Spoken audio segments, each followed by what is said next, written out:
최근에 뭐 반도체 하락이나 증시의 하락에 대해서 뭐 외국인과 국민연금을 되게 탓하거나 원흉으로 꼽거나 하시는 분들이 굉장히 많은데, 저는 그거는 좀 잘못되었다고 생각을 합니다. 사실 외국인은 주구장창 팔기밖에 안 했어요. 사실 올해 들어서 뭐 5월달 6월달에 많이 판 거는 맞겠지만 사실상 주구장창 팔기밖에 안 했습니다. 연기금도 추가적으로 매입할 수 있는 여력이 없어서 계속 강제로 매도를 하고 있는 국면이었고, 근데 이제 주가가 하락하는 거는 매도는 똑같이 나오는데 매수가 줄었다, 이렇게 봐야 되는 거겠죠. 그래서 삼성전자의 전일 거래대금을 보면은 뭐 10거래일 만에 최저치를 기록하기도 했고, 코스피의 거래대금 자체가 요즘 그래서 좀 줄고 있는 부분들이 있잖아요. 매도가 많이 나오는 게 아니라 매수가 줄었다. 이 매수에 대해서는 뭐 개인들의 결집력일 수도 있고, 반도체의 불확실성이 늘어나고 있어서 그럴 수도 있고, 합쳐진 걸 수도 있고, 정확한 이유까지는 모르겠지만 무튼 매도가 많이 나오는 건 아니다. 똑같이 나오고 있다. 오히려 그게 고지고대로 반영이 되는 건 환율이겠죠, 환율.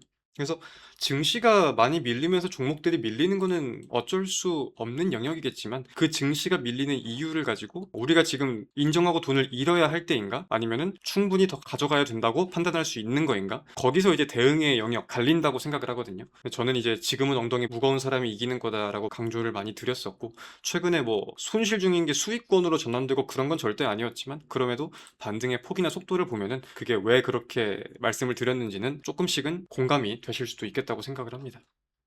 본격적으로 7월 2일 오늘자의 VIP 전용 비공개 방송을 시작해 보겠습니다. 자, 전일 미국 증시 한번 살펴봅시다. 미국의 3대 증시가 부진했어요. 다우지수가 0.03% 하락, 나스닥 종합은 0.66%, S&P 500은 0.22%. 여기까지만 보면 그냥 약보합으로 마감이 되었네, 그래도 양봉으로 마감이 되었네 할 수 있는데, 필라델피아 반도체 지수가 6.27% 하락하는 등 반도체 중심의 매도 물량이 꽤나 많이 출회되었다라고 볼 수 있는 하루였습니다. 사실 어제 미장의 전반적인 분위기, 투자 환경은 저는 굉장히 좋았다라고 생각을 해요. 지금 시장에서 가장 우려하는 것 중에 하나가 금리 인상에 대한 우려일 텐데, 어제 그와 관련된 일정들이 몇 개 있긴 있었거든요.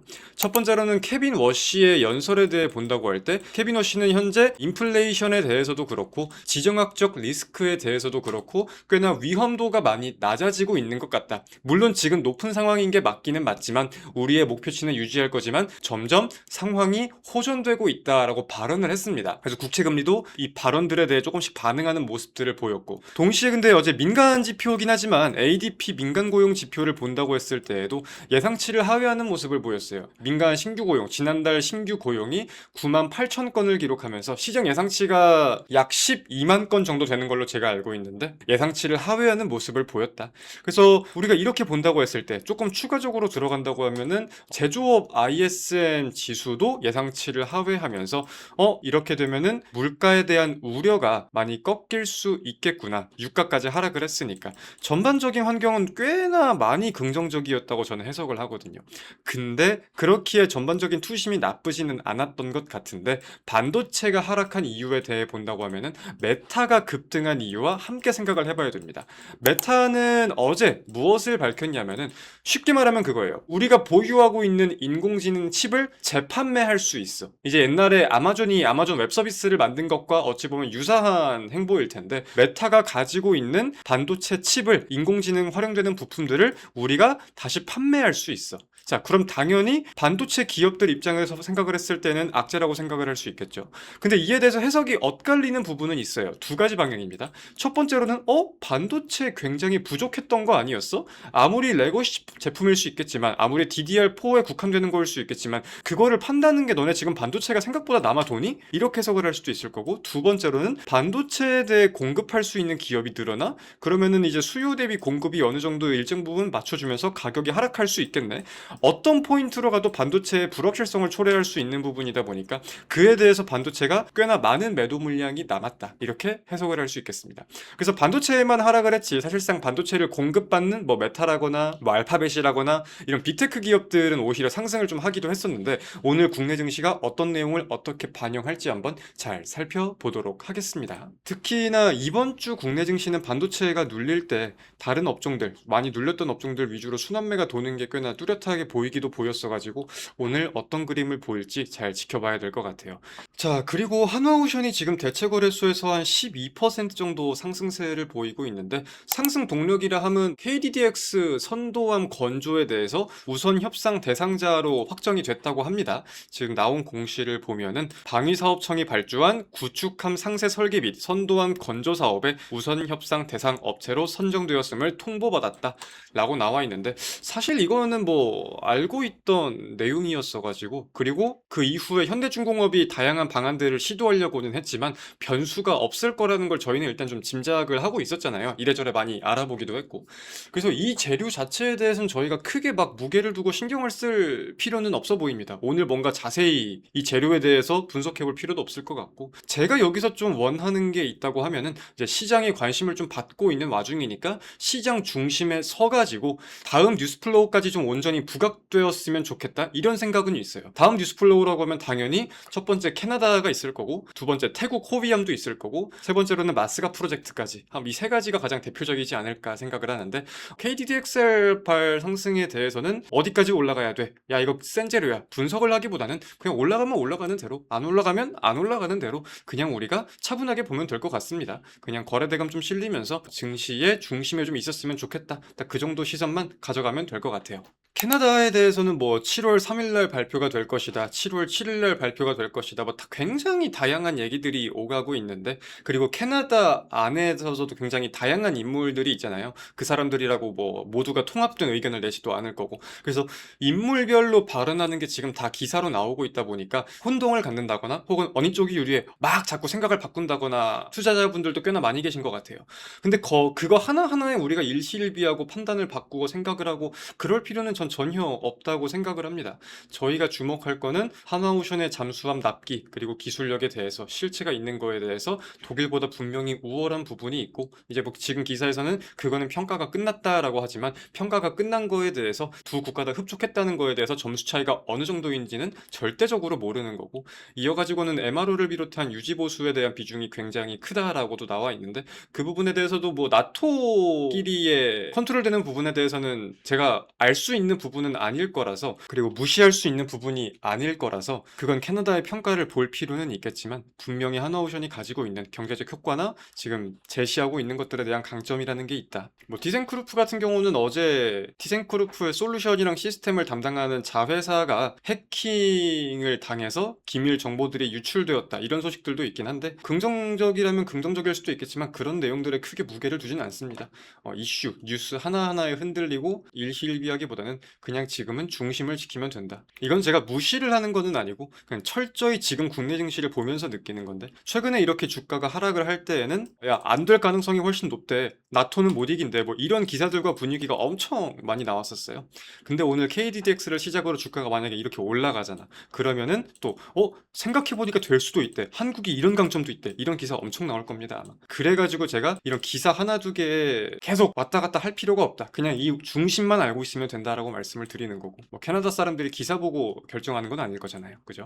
자, 일단 개장 직후에는 시장 흐름과 함께 보유 종목 상황 보면서 말씀 좀 드리겠습니다. 오늘은 좀 쉬어가도 괜찮습니다. 지금 3거래일 동안 꽤 강한 급등을 보였기 때문에 지수 자체가 오늘은 좀 쉬어가도 괜찮다고 생각을 해요. 어제 미증시가 빠지기도 했고, 뭐 오른다고 하면은 증시의 분위기가 확실히 좀 돌아오고 있구나 라는 걸 우리가 다시 한번 볼 수 있는 거기도 하겠죠. 자, 아무튼 7월 2일 국내 증시 개장했습니다. 개장 직후에는 시장 흐름과 함께 종목 흐름들 보면서 말씀드리겠습니다. 자, 코스피는 5.93, 코스닥은 3.90. 양대 증시 생각보다 매도 물량이 강하게 나옵니다. 코스피는 지금 속도면은 서킷까지 2%밖에 안 남긴 했는데, 그 전에 반발 매수가 한 차례 부각될 가능성은 높아 보여요. 그리고 나서 오늘은 한 10시 정도부터 장세가 좀 신뢰가 훨씬 높을 것 같습니다. 증시 잠깐 좀 보겠습니다. 코스피가 6.09, 코스닥이 5.08, 오늘 많이 빠지네요. 삼성전자랑 SK하이닉스가 7% 후반대 하락을 보이면서 오늘은 증시 전반에 최근 코스닥도 많이 오른 거에 대한 매도 물량까지 좀 함께 걷어가는 것 같습니다. 괜찮습니다. 한번 물량들 걷고 건강하게 상승하는 거 괜찮아요. 아무 문제 없습니다. 그리고 한 차례 투매 물량을 걷고 나서 반발 매수가 일단 어떻게 들어올지도 봐야 될 것 같고, 그래서 증시가 많이 밀리면서 종목들이 밀리는 거는 어쩔 수 없는 영역이겠지만, 그 증시가 밀리는 이유를 가지고 우리가 지금 인정하고 돈을 잃어야 할 때인가, 아니면은 충분히 더 가져가야 된다고 판단할 수 있는 거인가, 거기서 이제 대응의 영역 갈린다고 생각을 하거든요. 저는 이제 지금은 엉덩이 무거운 사람이 이기는 거다라고 강조를 많이 드렸었고, 최근에 뭐 손실 중인 게 수익권으로 전환되고 그런 건 절대 아니었지만, 그럼에도 반등의 폭이나 속도를 보면은 그게 왜 그렇게 말씀을 드렸는지는 조금씩은 공감이 되실 수도 있겠다고 생각을 합니다. 지금 3대 메가 프로젝트에 대해서 원전의 부각 가능성이 매우 높다라고 저는 생각을 합니다. 기본적으로 우리가 알고 있는 내용 먼저 정리를 해보면, 첫 번째, 호남 지역의 전력 발전을 보면은 절반 정도의 비중은 현재 원전이 차지하고 있다. 한빛 1호기에서 6호기가 있고, 두 번째가 신재생이다. 이렇게 우리가 알고 있죠. 근데 한빛 1호기에서 6호기까지가 있는데 1호기는 이미 기간이 만료되었고 2호기도 만료되기 직전이다. 그렇기에 지금 담당 부처에서는 연장에 대한 신청을 넣어둔 상태이다. 이렇게 정리할 수 있겠습니다. 신재생에 대해서 비중을 키우면 되지 않느냐. 실제로 신재생에 대한 비중이 커지고 있기도 하고. 근데 여기서 생각해 볼 수 있는 문제가 뭐가 있냐면, 결국 경제성을 따질 수 있는 신재생이라고 하면 지금 당장 태양광이 압도적일 수밖에 없을 텐데, 그러한 태양광은 발전을 너무 많이 받아가지고 오히려 발전 설비를 중단시키고 있는 상황이다. 지금 당장 뭐 에너지 고속도로가 깔려 있는 것도 아니니까. 그러면은 이거를 어떻게 감당을 할 거냐? 반도체 공장들은 1초만 전기가 끊겨도 수천억, 뭐 수조에 달하는 손실이 어마무지하게 나올 건데 ESS를 깔면 되지 않느냐? 여기서부터가 핵심이라고 저는 지금 생각을 하거든요. ESS를 많이 깔면 되기는 해요. 전력을 비축해 둔다. 에너지를 저장해 둔다는 거니까. 근데 이 ESS에 대해 지금 시장에서 우리가 알아야 되는 게 뭐가 있냐면은, 지금 야 기술력도 많이 올라왔고 최근에 리튬이나 배터리 가격도 많이 하락했대. 이런 것들이 나오는 거는 단기 저장형입니다. 단기. 그래봤자 3일에서 4일 정도 에너지를 보관할 수 있는 이러한 단기 저장형이에요. 근데 지금 이러한 반도체 클러스터 팹에 필요한 거는 장기죠. 예를 들면은 장마가 왔을 때 일주일 동안 전력을 공급할 수 있다거나, 뭐 여름에 확실하게 모아두고 겨울에 해가 없을 때 뭐 일주일이건 한 달이건 공급할 수 있다거나, 이 구분점이 분명하게 지금 구분이 되어 있어야 합니다. 그래서 그러한 장주기 ESS가 필요한 건데, 지금 제가 어제자로 시세를 봤을 때 중국산 리튬이나 ESS에 대한 가격이 많이 저렴해진 거는 맞는 것 같아요. 근데 그 말도 안 되게 저렴해진 것보다 조금 더 할인값을 줘가지고 계산을 해본다고 하더라도 ESS를 기준으로 한국에서 3일간 필요한 전력을 저장해 두려고 하면 80조 원이 필요합니다. 80조 원. 물론 지역과 국가에 대한 차이는 있겠지만 제가 계산을 한 건 그랬어요. 그럼 이 ESS는 비상시를 위해서 우리가 미리 설비를 깔아둬야 되는 건데, 3일간 80조에 대한 걸 본다고 했을 때 시간에 대한 거는 원전보다 짧을 수 있겠지만 경제성에 대해서, 그리고 당장 안정적인 공급에 대해서 100% 신뢰를 할 수 있겠느냐, 이거는 우리가 생각해볼 문제가 있는 거겠죠. 일각에서는 양수 발전에 대해서 언급을 좀 하는 것 같기도 하지만, 지금 뭐 친환경 하고 있는 와중에 산을 2개, 3개 깎아가면서 터널을 만들고 양수 시설을 만들고 하는 것도 분명한 노이즈가 꽤나 많이 있을 거고. 그래서 이런 부분들을 고려하면 신규 원전까지는 모르더라도 일단 재가동에 대해서는 확률이 엄청나게 높아지지 않나라고 생각을 합니다. 근데 그러한 와중에 삼성은 지금 원전을 신규로 건설을 해야 한다 어필을 하고 있다 보니까 분명히 부각될 수 있는 요소가 꽤 있을 것 같다 생각을 합니다. 최근에 뭐 반도체 하락이나 증시의 하락에 대해서 뭐 외국인과 국민연금을 되게 탓하거나 원흉으로 꼽거나 하시는 분들이 굉장히 많은데, 저는 그거는 좀 잘못되었다고 생각을 합니다. 사실 외국인은 주구장창 팔기밖에 안 했어요. 사실 올해 들어서 뭐 5월달 6월달에 많이 판 거는 맞겠지만 사실상 주구장창 팔기밖에 안 했습니다. 연기금도 추가적으로 매입할 수 있는 여력이 없어서 계속 강제로 매도를 하고 있는 국면이었고, 근데 이제 주가가 하락하는 거는 매도는 똑같이 나오는데 매수가 줄었다, 이렇게 봐야 되는 거겠죠. 그래서 삼성전자의 전일 거래대금을 보면은 뭐 10거래일 만에 최저치를 기록하기도 했고, 코스피의 거래대금 자체가 요즘 그래서 좀 줄고 있는 부분들이 있잖아요. 매도가 많이 나오는 게 아니라 매수가 줄었다. 이 매수에 대해서는 뭐 개인들의 결집력일 수도 있고, 반도체의 불확실성이 늘어나고 있어서 그럴 수도 있고, 합쳐진 걸 수도 있고, 정확한 이유까지는 모르겠지만 무튼 매도가 많이 나오는 건 아니다. 똑같이 나오고 있다. 오히려 그게 고지고대로 반영이 되는 건 환율이겠죠. 환율. 자, 아무튼 그렇게 말씀들 드리면서 오늘 방송은 여기서 마무리하겠습니다. 오늘 시장 자체가 대부분 많이 밀리고, 뭐 최근에 좀 강했던 종목들은 한 10%, 그리고 그저 그랬던 종목들도 5%에서 7, 8%는 다 밀리고 있는 상황인 것 같은데, 크게 겁을 먹고 신경 써야 될 하락과 문제는 아니다. 우리가 알고 있던 하락과 별반 차이가 없는 거고, 충분히 최근에 좀 올랐기 때문에 나올 수 있는 영역으로서 이해를 하면 된다. 겁먹지 말아라 라고 말씀드리면서 저는 내일 오전 다시 웃으면서 인사드리겠습니다. 자, 내일 뵙겠습니다. 여러분 고생하셨습니다. 안녕.